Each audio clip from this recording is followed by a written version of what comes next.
Prossima gara in programma sono i 100 stile libero, ragazze femmine. 9 batterie previste. Nella prima troviamo in corsia 3 Sara Casini, alla 4 Anna Laura Corazzini, alla 5 Beatrice Vedeschi.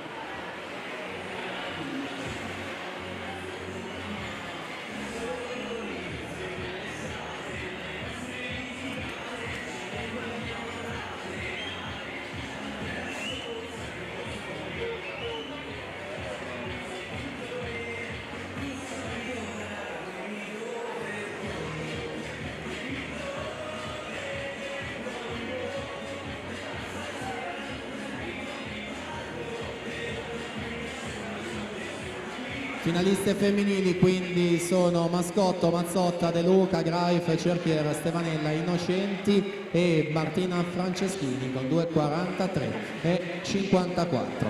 Quindi stiamo andando a terminare anche la rana dei 200 metri prima di entrare con la gara che va a chiudere il programma di questa mattina, quella dei 100 stile libero, già presentata la prima batteria delle ragazze.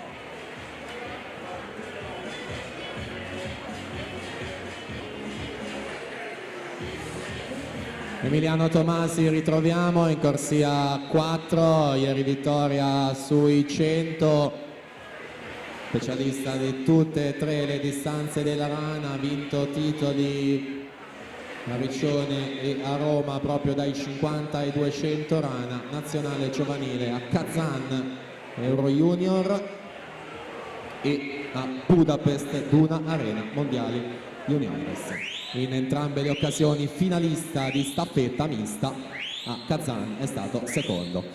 Tomasi per la Rarinantes di Torino, Zamattio in corsia 5 per il Gymnasium di Pordenone.